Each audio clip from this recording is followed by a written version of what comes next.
ಈ ಬ್ಯಾಂಕಿನಲ್ಲಿ ಆಗಿರುವಂತಹ ಅಕ್ರಮಗಳಿಂದ ನಮ್ಮ ರಾಜ್ಯದ 16 ರಾಜಕಾರಣಿಗಳು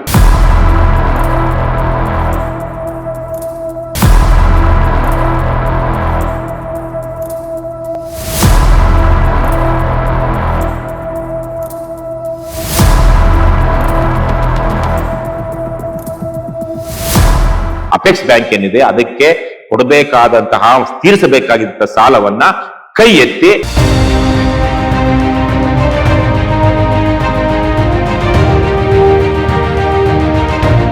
ಇವರು ಮಾಡಿರುವಂತಹ ಅಕ್ರಮಗಳು ಇಲ್ಲಿ ಆಗಿರುವಂತಹ ಅನ್ಯಾಯ ಅಕ್ರಮ ಮತ್ತು ಮೋಸಗಳು ಜನರ ಕಣ್ಮುಂದೆ ಇದ್ರು ಇವರು ಶಿಕ್ಷೆಗೆ ಒಳಪಟ್ಟರು.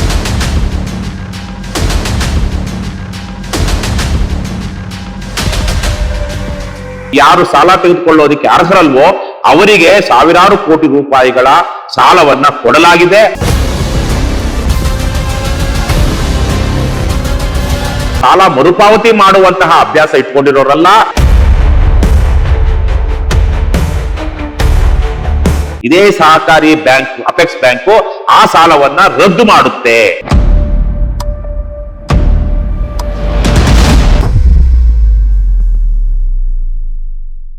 ಎಲ್ರಿಗೂ ನಮಸ್ಕಾರ. ನಾನು ರವಿಕೃಷ್ಣ ರೆಡ್ಡಿ, ದಿ ಫೈಲ್ ಎಕ್ಸ್ಪ್ಲೇನರ್ಗೆ ಸ್ವಾಗತ.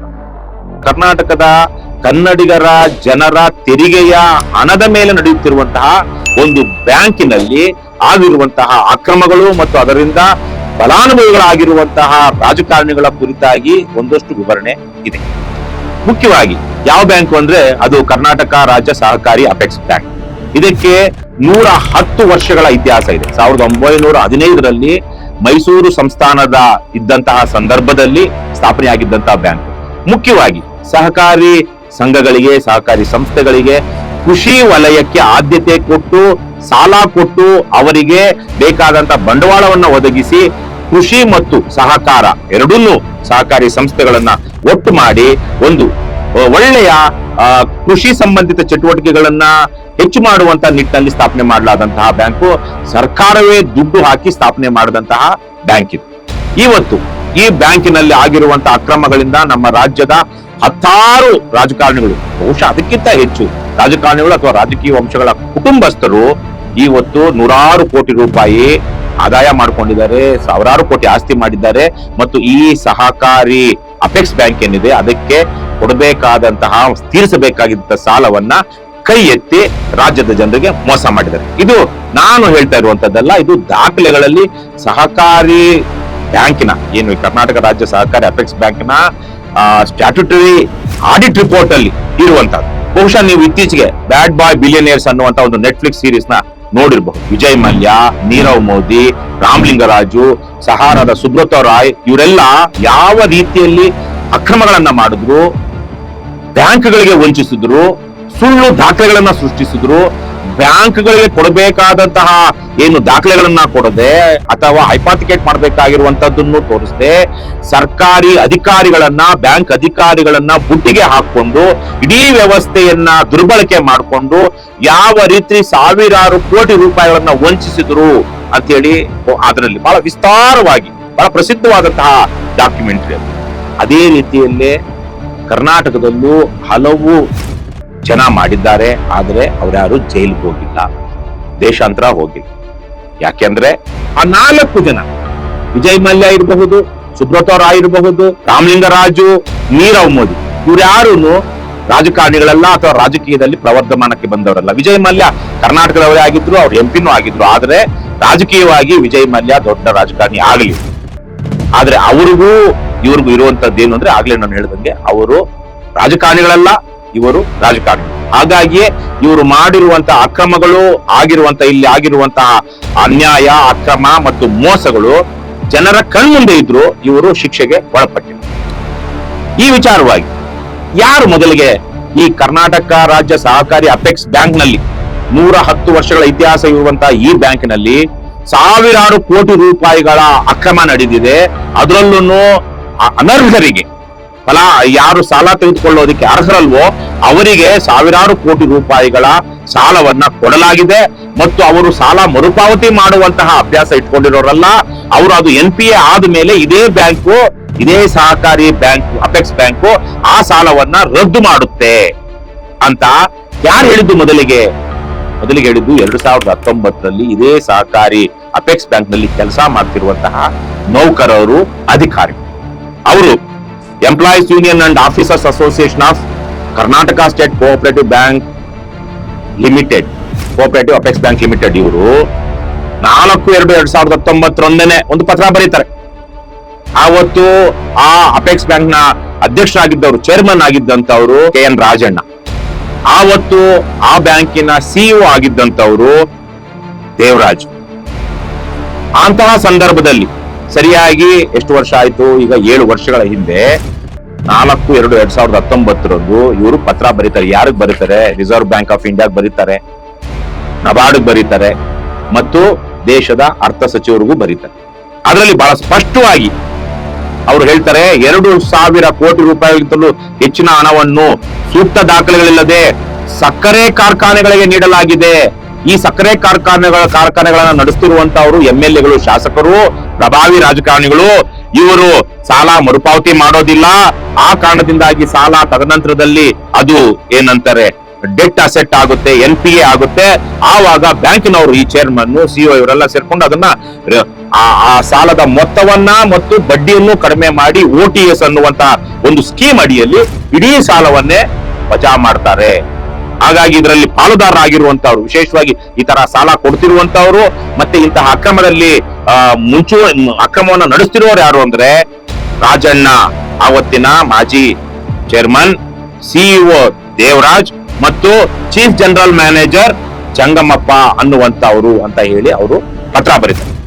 RBI, ನಬಾರ್ಡು ಇಲ್ಲೆಲ್ಲ ಹೋಗುತ್ತೆ. RBI ಇಂದ ಆವಾಗ ನಮ್ಮ ರಾಜ್ಯದ ಆ ಸಂಬಂಧಪಟ್ಟ registrar of cooperative societies Karnataka cooperative societies ನ ರಿಜಿಸ್ಟ್ರಾರ್ IAS ಅಧಿಕಾರಿ ಪ್ರಸನ್ನ ಕುಮಾರ್ ಅವರಿಗೆ ಬರುತ್ತೆ ಆ ಪತ್ರ. ಅಲ್ಲಿಂದ ಇಲ್ಲಿಗೆ ವರ್ಗಾವಣೆ ಮಾಡ್ತಾರೆ ಅವರು, RBI ಅವರು ಮತ್ತು ನಬಾರ್ಡ್ ಅವರು. ಇದ್ರ ಮೇಲೆ ಸೂಕ್ತ ಕ್ರಮ ತೆಗೆದುಕೊಳ್ಳಿ, ಗಮನಿಸಿ ಅಂತ. ಆವಾಗ ಪ್ರಸನ್ನ ಕುಮಾರ್ ತಮ್ಮ ಮೇಲಧಿಕಾರಿ ಆಗಿದ್ದಂತಹ ರಾಜ್ಯದ principal secretary of cooperative department, ಸಹಕಾರ ಇಲಾಖೆಯ ಪ್ರಿನ್ಸಿಪಲ್ ಪ್ರಧಾನ ಕಾರ್ಯದರ್ಶಿ ನಾಗಾಂಬಿಕಾ ದೇವಿ IAS ಅಧಿಕಾರಿ ಇವರಿಗೆ ಒಂದು ಪತ್ರ, ಗೌಪ್ಯ ಪತ್ರ, ಕಾನ್ಫಿಡೆನ್ಶಿಯಲ್ ಅಂತ ಅದರಲ್ಲಿರುತ್ತೆ. ಅಂದ್ರೆ ಅದು ಗೌಪ್ಯವಾದ ಮಾಹಿತಿ ಇರುವಂತದ್ದು, ಎಲ್ಲರ ಕಣ್ಣಿಗೂ ಅಲ್ಲ, ಮುಖ್ಯವಾದಂತವರ ಕಣ್ಣಿಗೆ ಮಾತ್ರ. ಅದು ಎಷ್ಟೋ ಸಲಕ್ಕೆ ಅದು ಬೇರೆ ಅಧಿಕಾರಿಗಳಿಗೆ ಟಿಪ್ಪಣಿಯಲ್ಲಿ ಕೂಡ ಸಿಗೋದಿಲ್ಲ. ಆ ಗೌಪ್ಯ ಪತ್ರದಲ್ಲಿ ಇವರು ನಮಗೆ ಬಂದಿರುವಂತಹ ದೂರು ಏನು RBI ಮೂಲಕ ವರ್ಗಾವಣೆ ಆಗಿರುವಂತಹ ದೂರಲ್ಲಿ ಏನಿದೆ, ಇದರಲ್ಲಿ ಒಂದಷ್ಟು ಸತ್ಯಾಂಶ ಇದ್ದ ಹಾಗೆ ಮೇಲ್ನೋಟಕ್ಕೆ ಕಾಣಿಸ್ತಾ ಇದೆ. ಇದರಲ್ಲಿ ಸುಮಾರು 2,000ಕ್ಕಿಂತ ಹೆಚ್ಚಿನ ಸಾಲವನ್ನ ಇದೇ ತರಹದ ಪ್ರಭಾವಿ ರಾಜಕಾರಣಿಗಳಿಗೆ, ಶಾಸಕರ ಮಾಲೀಕತ್ವದಲ್ಲಿರುವಂತಹ ಕಾರ್ಖಾನೆಗಳಿಗೆ ಸಕ್ಕರೆ ಕಾರ್ಖಾನೆಗಳಿಗೆ ಕೊಡಲಾಗಿದೆ ಅಂತೇಳಿ ಅದು ಕಾಣಿಸ್ತಾ ಇದೆ. ಹಾಗಾಗಿ ಈ ವಿಚಾರವಾಗಿ ಉನ್ನತ ಮಟ್ಟದ ತನಿಖೆ ಆಗಬೇಕು, ಉನ್ನತ ಅಧಿಕಾರಿಗಳ ನೇತೃತ್ವದಲ್ಲಿ ತನಿಖೆ ಆಗಬೇಕು ಅಂತ ಹೇಳಿ ಅವರು ಪತ್ರ ಬರೀತಾರೆ. ಆ ಪತ್ರ ಎಲ್ಲಿಗೆ ಹೋಯ್ತು? 2019 ಅಕ್ಟೋಬರ್ 28ನೇ ತಾರೀಕು ಅವ್ರು ಬರೆಯೋದು ಆ ಪತ್ರ. ಪ್ರಸನ್ನ ಕುಮಾರ್ ಅವರು, ನಾಗಾಂಬಿಕಾ ದೇವಿ ಪ್ರಧಾನ ಕಾರ್ಯದರ್ಶಿ ಸಹಕಾರಿ ಇಲಾಖೆ ಇವರಿಗೆ. ಇದೇ ಸಂದರ್ಭದಲ್ಲಿ ಕರ್ನಾಟಕದಲ್ಲಿ ರಾಜಕೀಯ ವಾತಾವರಣ ಬದಲಾಗಿರುತ್ತೆ. ಕಾಂಗ್ರೆಸ್ ಮತ್ತು JDS ನ ಸಮ್ಮಿಶ್ರ ಸರ್ಕಾರ ಉರುಳಿ ಬಿಜೆಪಿ ಸರ್ಕಾರ ಅಧಿಕಾರಕ್ಕೆ ಬಂದಿರುತ್ತೆ. ಆ ಸಂದರ್ಭದಲ್ಲಿ ಜಾತ್ಯತೀತ ಜನತಾದಳದ ಶಾಸಕರಾದಂತಹ ಸಾರಾ ಮಹೇಶ್ ಅವರು ವಿಧಾನಸಭೆಯಲ್ಲಿ ಈ ವಿಚಾರವಾಗಿ ಒಂದು ಪ್ರಶ್ನೆಯನ್ನ ಕೇಳ್ತಾರೆ. ಇಷ್ಟು ಅಕ್ರಮಗಳಾಗಿದೆ, ಇಲ್ಲಿ ಇವೆಲ್ಲ ಮಾಹಿತಿಗಳಿದೆ, ಇದ್ರ ಬಗ್ಗೆ CBI ತನಿಖೆಗೆ ವಹಿಸಬೇಕು ಅಂತೇಳಿ ಸೆಕ್ಷನ್ 351 ಅಡಿಯಲ್ಲಿ ವಿಧಾನಸಭೆಯಲ್ಲಿ ಪ್ರಶ್ನೆ ಕೇಳ್ತಾರೆ.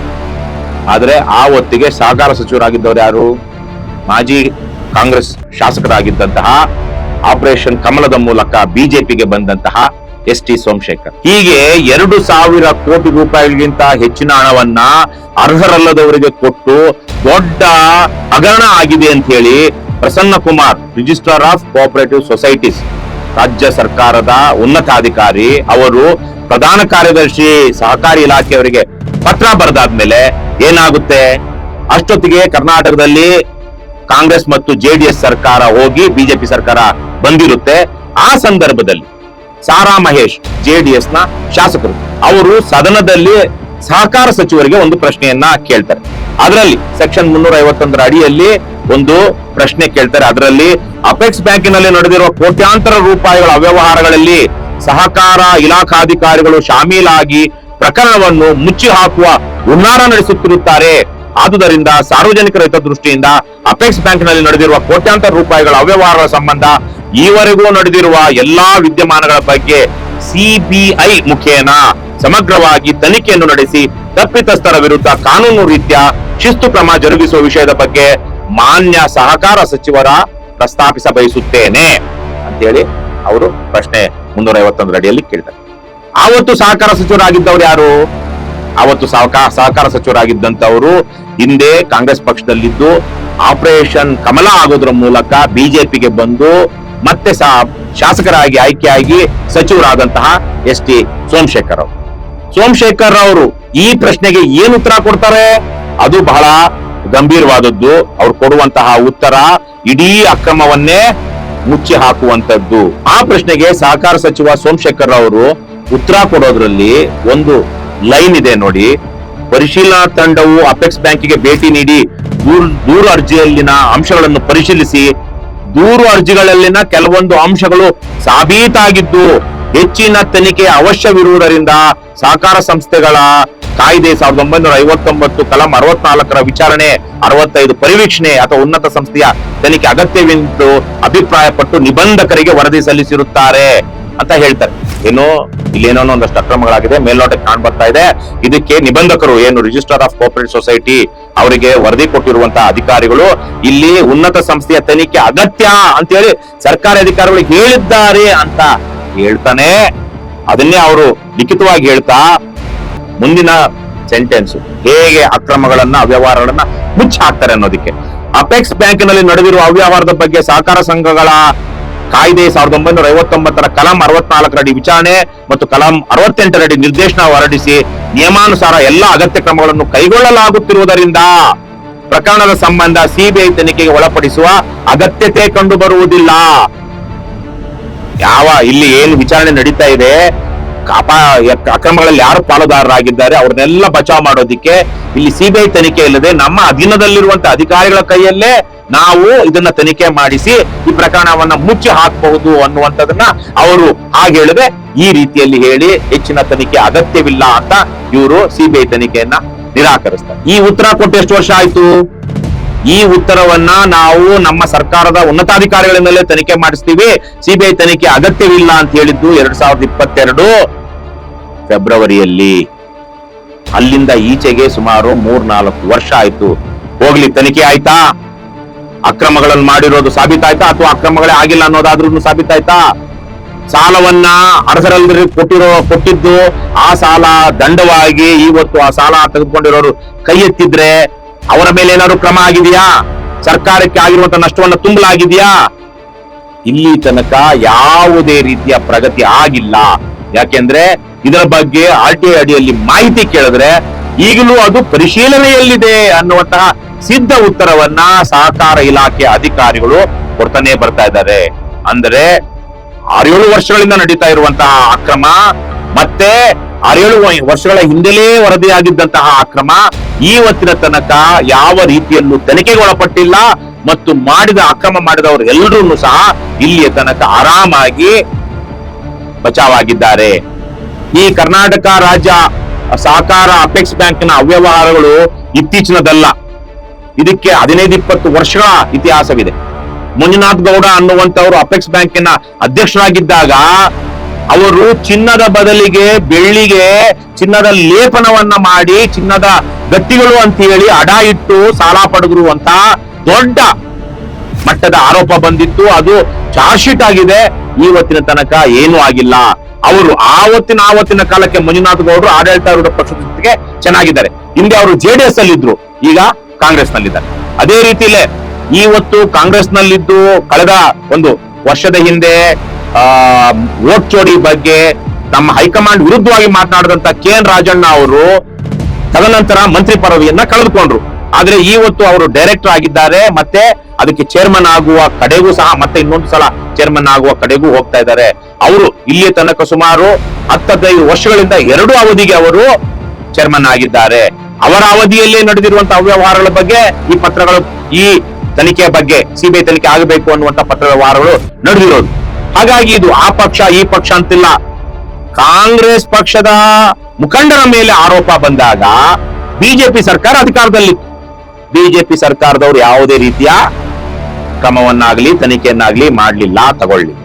ಇವತ್ತು ಕಾಂಗ್ರೆಸ್ ಪಕ್ಷದಲ್ಲಿರುವಂತವರು ಅದರ ತನಿಖೆ ಮಾಡಬೇಕು, ಅದರ ವಿಚಾರಣೆಯನ್ನ ಮಾಡಬೇಕು, ಆದ್ರೆ ಮಾಡೋದಿಲ್ಲ.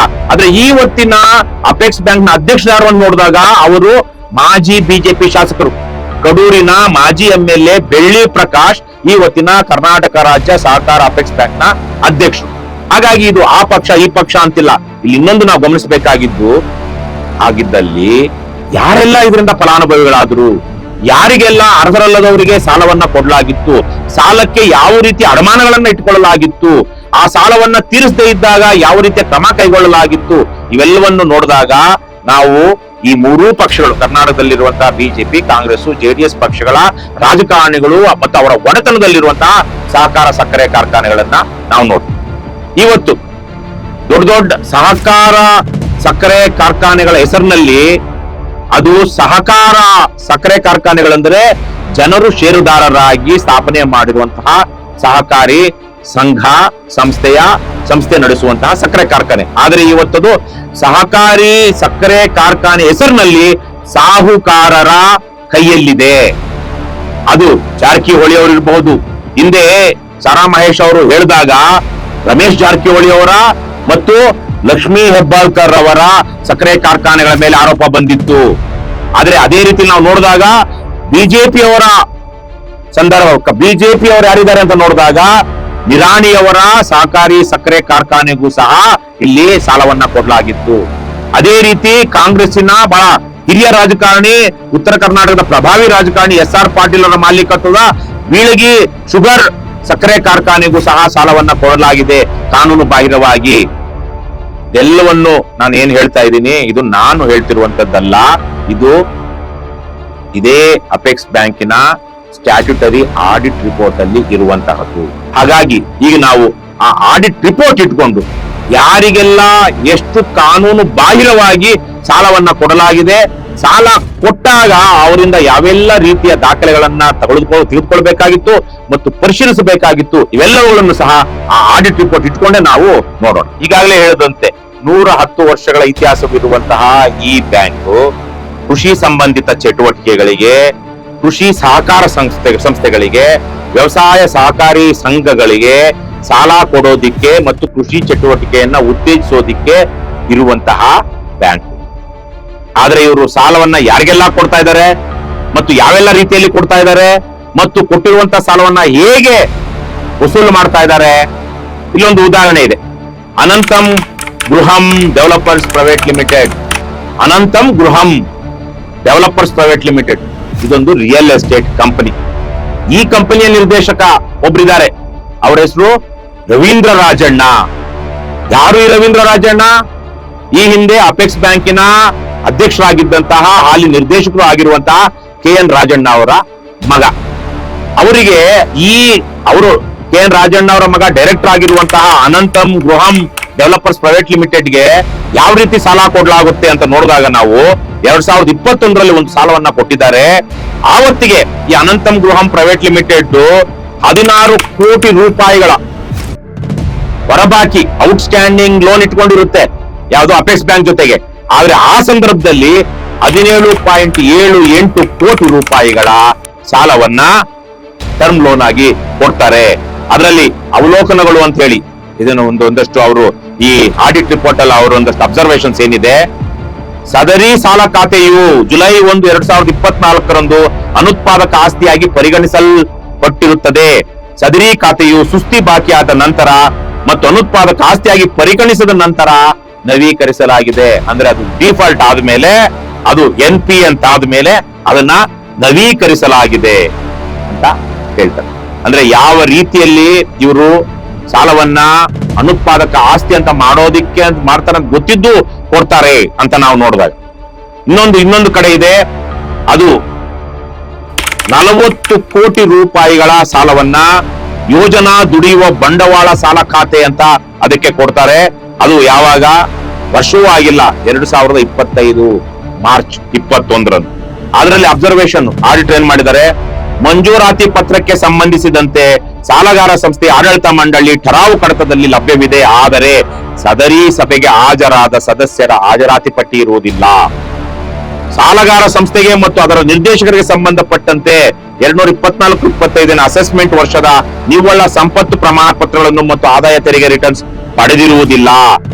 ಸಾಲಗಾರ ಸಂಸ್ಥೆಯ ನಗದು ಹರಿವು ಕ್ಯಾಶ್ ಫ್ಲೋ ತಕ್ತೆಯನ್ನು ಪಡೆದಿರುವುದಿಲ್ಲ. ಪ್ರಾಮಿಸರಿ ನೋಟಿನಲ್ಲಿ ವಿವರಗಳನ್ನು ಸಂಪೂರ್ಣವಾಗಿ ತುಂಬಿರುವುದಿಲ್ಲ ಮತ್ತು ಅಗತ್ಯ ಸಹಿಗಳನ್ನು ಪಡೆದಿರುವುದಿಲ್ಲ. ಏನಾದ್ರೂ ಹೆಚ್ಚು ಕಮ್ಮಿ ಆದ್ರೆ ಯಾರು ಹೊಣೆಗಾರರು? ಅಗತ್ಯವಾದ ಸಹಿಗಳಿರ್ಬೇಕಲ್ವಾ? ಯಾರನ್ನಾದ್ರೂ ನಾವು ಅಕೌಂಟಬಿಲಿಟಿ ಫಿಕ್ಸ್ ಮಾಡ್ಬೇಕಂದ್ರೆ ಅದಿರೋದಿಲ್ಲ. ಎಲ್ಲಾ ನಿರ್ದೇಶಕರಿಗೆ ಸಂಬಂಧಪಟ್ಟಂತೆ ನವೀಕರಣ ಒಪ್ಪಂದ ಪತ್ರ, ಸ್ವತ್ತಿನ ಅಫಿಡವಿಟ್, ಖಾತರಿ ನಿರಂತರ ಒಪ್ಪಂದ ಪತ್ರ ಮತ್ತು ಹಿಂಪಡೆಯಲಾಗದ ಮತ್ತು ಷರತ್ತು ರಹಿತ ಖಾತರಿ ಪತ್ರಗಳು ಕಡತದಲ್ಲಿ ಲಭ್ಯವಿರುವುದಿಲ್ಲ. ಇಷ್ಟೇ ಅಲ್ಲ, ಇನ್ನೂ 3-4 ಇದೆ. ಮೌಲ್ಯಮಾಪನ ವರದಿ ಲಭ್ಯವಿದೆ, ಆದರೆ ಇತ್ತೀಚಿನ ಮೌಲ್ಯಮಾಪನ ವರದಿನ ಹಳೆಯ 2023ರ ಮೌಲ್ಯಮಾಪನ ವರದಿ ಇದೆ, ಅಲ್ಲಿಂದ ಈಚೆಗೆ ಯಾವುದೇ ಮೌಲ್ಯಮಾಪನ ವರದಿಯನ್ನ ಪಡೆದಿರುವುದಿಲ್ಲ.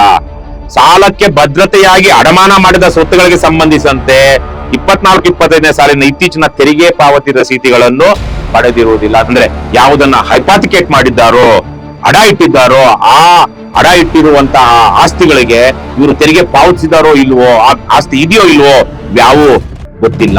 ಇಷ್ಟೆಲ್ಲ ಲೋಪಗಳು, ಇವ್ಯಾವ ಲೋಪಗಳು ಒಂದು ಸಹಕಾರಿ ಬ್ಯಾಂಕು, ಜನರ ಬ್ಯಾಂಕು, ಸರ್ಕಾರದ ಬ್ಯಾಂಕು ಸಾಲವನ್ನ ಕೊಡುವಾಗ ಎಷ್ಟೆಲ್ಲ ಜವಾಬ್ದಾರಿಗಳನ್ನ ಇಟ್ಕೊಂಡಿರ್ಬೇಕು. ಯಾಕಂದ್ರೆ ಇದು ಜನರ ದುಡ್ಡು, ಜನರ ತೆರಿಗೆ ಹಣ, ತೆರಿಗೆ ಹಣದಲ್ಲಿ ಬ್ಯಾಂಕ್ ಅನ್ನ ನಡೆಸ್ತಾ ಇರೋದು. ಆ ಮೂಲಕ ಸಮಾಜಕ್ಕೆ ಒಂದಷ್ಟು ಒಳ್ಳೆದಾಗಲಿ, ಕಾರ್ಖಾನೆಗಳು, ಸಹಕಾರಿ ಸಂಸ್ಥೆಗಳು ಬೆಳೆಯಲಿ ಅಂತ ಹೇಳ್ತಿರುವಂತಹ ಸಂದರ್ಭದಲ್ಲಿ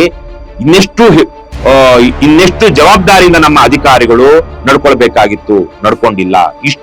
ಇದು ಯಾವುದು? ಮತ್ತೆ ಹೇಳಿದಂಗೆ ಮಾಜಿ ಚೇರ್ಮನ್ ಆಗಿದ್ದಂತಹ ರಾಜಣ್ಣ ಅವರ ಮಗ ರವೀಂದ್ರ ರಾಜಣ್ಣ ಅವರು ಡೈರೆಕ್ಟರ್ ಆಗಿರುವಂತಹ ಒಂದು ರಿಯಲ್ ಎಸ್ಟೇಟ್ ಕಂಪನಿಗೆ ಕೊಟ್ಟಿರುವಂತಹ ಸಾಲದ ಕುರಿತಾಗಿ ನಾವು ಮಾತನಾಡ್ತೀವಿ. ವೀಕ್ಷಕರೇ, ಇಲ್ಲಿಯವರೆಗೂ ನೀವು ಮೊದಲ ಸಂಚಿಕೆಯಲ್ಲಿ ಈ ಅಪೆಕ್ಸ್, ಕರ್ನಾಟಕ ರಾಜ್ಯ ಸಹಕಾರಿ ಅಪೆಕ್ಸ್ ಬ್ಯಾಂಕ್ ನಿಯಮಿತ, ಇದನ್ನ ಯಾವೆಲ್ಲ ರೀತಿಯಲ್ಲಿ ಪ್ರಭಾವಿಗಳು ತಮ್ಮ ಅನುಕೂಲಕ್ಕಾಗಿ ದುರುಪಯೋಗ ಪಡಿಸಿಕೊಂಡಿದ್ದಾರೆ, ಇದು ಕಳೆದ 16 ವರ್ಷಗಳಿಂದ ಹೇಗೆ ನಡೆದುಕೊಂಡು ಬಂದಿದೆ ಅನ್ನುವಂತಹದನ್ನ ಮೊದಲ ಸಂಚಿಕೆಯಲ್ಲಿ ನೋಡಿದ್ದೀರಾ. ವಿಶೇಷವಾಗಿ ಈ ಅನಂತಂ ಗೃಹಂ ಡೆವಲಪರ್ಸ್ ಪ್ರೈವೇಟ್ ಲಿಮಿಟೆಡ್, ಏನು KN ರಾಜಣ್ಣ ಅವರ ಮಗ ಡೈರೆಕ್ಟರ್ ಆಗಿರುವಂತಹ ಈ ಖಾಸಗಿ ಕಂಪನಿಗೆ ಹೇಗೆ ಈ ಬ್ಯಾಂಕು ಕಾನೂನು ಬಾಹಿರವಾಗಿ ಅಥವಾ ನಿಯಮ ಬಾಹಿರವಾಗಿ ಅದು ಕೊಡಬಾರದಂತಹ ಸಾಲವನ್ನ ಕೊಟ್ಟಿದೆ ಅನ್ನೋದನ್ನ ನೋಡಿದ್ದೀರಾ.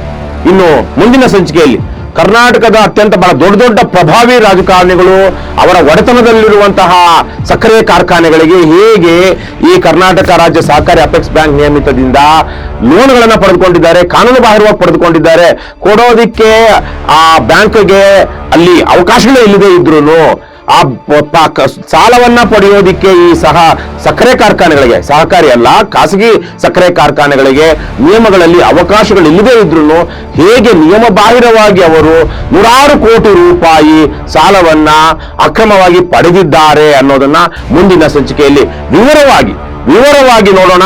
ಅದು ಆ ಪಕ್ಷ ಈ ಪಕ್ಷ ಅನ್ನೋದೇ ಕರ್ನಾಟಕದ ಪ್ರಮುಖ ರಾಜಕೀಯ ಪಕ್ಷಗಳ, ಉತ್ತರ ಕರ್ನಾಟಕದ ಪ್ರಭಾವಿ ಬಲಿಷ್ಠ ಆಡಳಿತ ಪಕ್ಷ, ವಿರೋಧ ಪಕ್ಷಗಳಲ್ಲಿರುವಂತಹ ರಾಜಕಾರಣಿಗಳ ಸಕ್ಕರೆ ಕಾರ್ಖಾನೆಗಳು ಯಾವೆಲ್ಲ ರೀತಿಯಲ್ಲಿ 100 ಕೋಟಿ ರೂಪಾಯಿ ಲಾಭವನ್ನ ಪಡೆದುಕೊಂಡಿವೆ ಮತ್ತು ಈಗಲೂ ಸಹ ಅವರು ಆ ಸಾಲವನ್ನ ಮರುಪಾವತಿ ಮಾಡದೆ ತಪ್ಪಿಸಿಕೊಳ್ಳೋದಕ್ಕೆ ಯಾವೆಲ್ಲ ದಾರಿಗಳನ್ನ ಹುಡುಕೊಳ್ತಿದ್ದಾರೆ ಅನ್ನುವಂಥದ್ದನ್ನ ಈ ಮುಂದಿನ ಸಂಚಿಕೆಯಲ್ಲಿ ವಿಶೇಷವಾಗಿ ಈ ಶಾಸನಬದ್ಧ ಲೆಕ್ಕ ಪರಿಶೋಧನಾ ವರದಿ ಮತ್ತು ಹಣಕಾಸು ತಥ್ಯಗಳು ಅಂತ ಏನು ಆಡಿಟ್ ರಿಪೋರ್ಟ್ ಇದೆ ಅದರ ಆಧಾರದ ಮೇಲೆ ನೋಡೋಣ. ಇದು ಒಂದು ಸ್ವತಂತ್ರ ಪತ್ರಿಕೋದ್ಯಮ ಸಂಸ್ಥೆ, ಜನರ ದೇಣಿಗೆಯಲ್ಲಿ, ಜನರ ಸಹಭಾಗಿತ್ವದಲ್ಲಿ ನಡೀತಿರುವಂತಹದ್ದು. ಹಾಗಾಗಿ ಇವತ್ತು DeFile.in ವೆಬ್ಸೈಟ್ ನಲ್ಲಿ ಇದರ ಬಗ್ಗೆ ಅನೇಕ ವರದಿಗಳು ಪ್ರಕಟವಾಗಿದ್ದು, ಇವರು ಮಾತ್ರ ಇದನ್ನ ಜನರ ಮುಂದೆ ಇಡ್ತಾ ಇದ್ದಾರೆ. ಇವತ್ತಿನ DeFile ಎಕ್ಸ್ಪ್ಲೇನರ್ ಅಲ್ಲಿ ನಾನು ಸಹ ಒಂದಷ್ಟು ವಿಶದವಾಗಿ ಈ ವಿಚಾರವನ್ನ ನಿಮ್ಮ ಮುಂದೆ ಇಡೋದಿಕ್ಕೆ ಪ್ರಯತ್ನಿಸಿದ್ದೀನಿ. ದಯವಿಟ್ಟು ನೀವು ನಮ್ಮ ತೆರಿಗೆ ಹಣ ಪೋಲಾಗಬಾರದು ಮತ್ತು ನಾವು ಆಯ್ಕೆ ಮಾಡಿದಂತಹ ನಮ್ಮ ಪ್ರತಿನಿಧಿಗಳು ನಮಗೆ ಉತ್ತರದಾಯಿತ್ವವನ್ನು ಹೊಂದಿರಬೇಕು ಅನ್ನುವಂತಿದ್ರೆ ದಯವಿಟ್ಟು ಇಂತಹ ವಿಚಾರಗಳು ಹೆಚ್ಚೆಚ್ಚು ಪ್ರಚಾರವಾಗುವ ಹಾಗೆ ಮತ್ತು ಅದು ಜನಕ್ಕೆ ತಲುಪಿ ಅವರೊಂದು ಇನ್ಫಾರ್ಮ್ಡ್ ಡಿಸಿಷನ್ ಮಾಡುವ ಹಾಗೆ ಮಾಡಬೇಕಾಗಿದೆ. ಹಾಗಾಗಿ defile.in ಸಂಸ್ಥೆಯನ್ನ ನೀವು ಬೆಂಬಲಿಸಿ ದೇಣಿಗೆ ಕೊಟ್ಟು ಯಾವೆಲ್ಲ ರೀತಿಯಲ್ಲಿ ನಿಮಗೆ ಸಹಾಯ ಮಾಡೋದಕ್ಕಾಗುತ್ತೋ ಆ ರೀತಿಯಲ್ಲಿ ಸಹಾಯ ಮಾಡಿ ಈ ಸಂಸ್ಥೆಯನ್ನ ಉಳಿಸಿ ಅಂತ ನಾನು ಸಂದರ್ಭದಲ್ಲಿ ನಿಮ್ಮಲ್ಲಿ ಮನವಿ ಮಾಡ್ತೀನಿ. ನಮಸ್ಕಾರ.